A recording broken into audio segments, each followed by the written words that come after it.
सरसों की फसल में मुख्य रूप से 4 पोषक तत्वों की ज़्यादा आवश्यकता होती है। उसमें होता है, सबसे पहला होता है नाइट्रोजन, दूसरा होता है फास्फोरस और तीसरा होता है पोटाश और जबकि चौथा जो तत्व होता है वो होता है सल्फर। यदि हम इनकी जो मात्रा है समुचित रूप से करें और इनका प्रयोग करें और ना तो हम ज़्यादा करें ना कम करें और इनकी जो मात्रा है हमें सही प्रकार से करनी चाहिए। यानी जो संतुलित मात्रा है खाद की वही हमें प्रयोग करनी चाहिए, तो उससे हमें जो सरसों की जो पैदावार है वो ज़्यादा मिलेगी। तो दोस्तों, आज के वीडियो में हम बताएंगे कि ये जो पोषक तत्व हैं हमें क्या क्या काम करते हैं हमारे सरसों फसलों में और सरसों की फसल में इनका क्या महत्व है और यदि हमारा जो मुख्य रूप से जो पोषक तत्व उपलब्ध कराने वाला खाद है, जैसे डीएपी होता है, एनपीके 12-32-16 है, जिसे मार्केट में शॉर्टेज बनी हुई है और बनी हुई रहती है अधिकतर, तो यदि ये नहीं मिल पाए तो हम किस प्रकार इन पोषक तत्वों की पूर्ति करें, इसके बारे में जानेंगे। तो सबसे पहले बात करते हैं, जो हमारी जो खाद आता है वो सबसे ज़्यादा जो हमारे किसान भाई पसंद करते हैं, जो प्रयोग करते हैं, वो होता है टीएपी। जबकि ये एक अधूरा खाद है क्योंकि इसमें नाइट्रोजन होती है और आपकी फास्फोरस होती है और इसमें पोटाश बिल्कुल नहीं होता। तो मुख्य रूप से जो 3 पोषक तत्व होते हैं तो इसमें एक कम रह जाता है, जबकि सल्फर भी ज़रूरी होता है।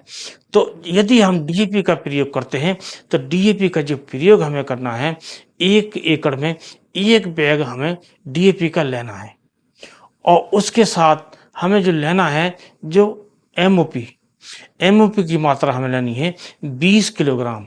20 किलोग्राम प्रति एकड़ के हिसाब से हमें एमओपी की मात्रा लेनी है और उसके साथ हमें लेना है 5 किलोग्राम सल्फर। 5 किलोग्राम सल्फर, तो हमारे ये तीनों जो मुख्य पोषक तत्व जो सरसों के लिए बहुत ही ज़रूरी होते हैं, इनकी पूर्ति हो जाती है। यदि डीएपी नहीं मिल रही है तब क्या करें?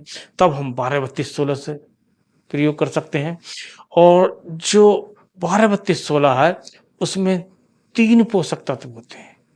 ये संतुलित खाद है, लेकिन इसमें भी सल्फर नहीं होता, तो सल्फर भी इसमें ज़रूरी है।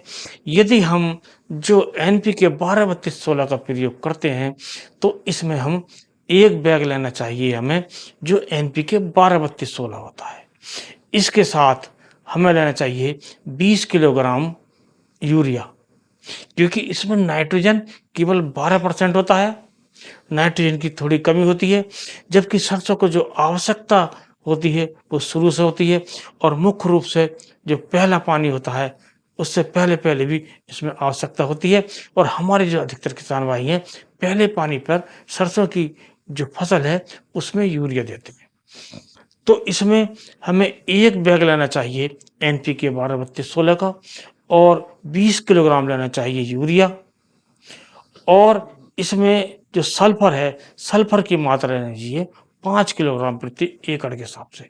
यदि हम इनकी पूर्ति करते हैं तो हमारी सरसों को पूरा संतुलित खाद मिल जाता है और हमारी सरसों की जो पैदावार है काफ़ी ज़्यादा मिलती है और उसकी क्वालिटी भी अच्छी होती है, क्योंकि जो किसान भाई डीएपी का प्रयोग करते हैं उसमें पोटाश का प्रयोग नहीं करते, तो पोटाश की पूर्ति से भी हमारी जो फसल है काफ़ी शानदार रहती है, निरोग रहती है और ज़्यादा पैदावार देती है। इसी प्रकार एक समस्या हमारे किसान भाइयों के सामने और आती है, ना तो हमें डीएपी मिलता है और ना एनपीके 12-32-16 है, तब क्या करें?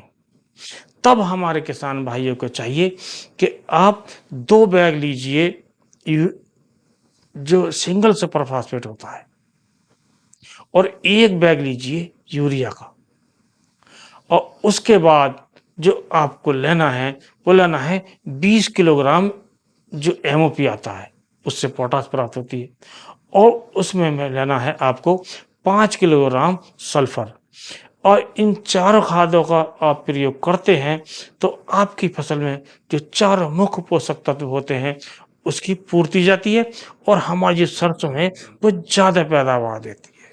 तो इस प्रकार जो पोषक तत्व सरसों में अधिकतर आवश्यकता होती है, ज़्यादा आवश्यकता होती है, तो वो होती है जैसे ये आपकी जो नाइट्रोजन, फास्फोरस, पोटास और सल्फर, इनके अलावा भी बहुत जो सूक्ष्म तत्व होते हैं उनकी भी आवश्यकता होती है।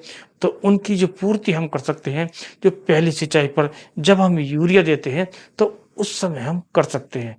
तो इस प्रकार हम अपनी सरसों से ज़्यादा पैदावार ले सकते हैं और जो आने वाली समस्याएं हैं उनसे भी दूर रह सकते हैं। तो आज का जो वीडियो है बस इतना ही। और इस वीडियो आपको कैसा लगा, आप अपना जो कमेंट्स अवश्य कीजिएगा और आने वाले वीडियो को देखते रहने के लिए चैनल को सब्सक्राइब अवश्य कीजिए, बेल आइकन को ऑन पर अवश्य कीजिएगा। और इसी के साथ आप स्वस्थ रहिए, सुखी रहिए। इसी के साथ नमस्कार।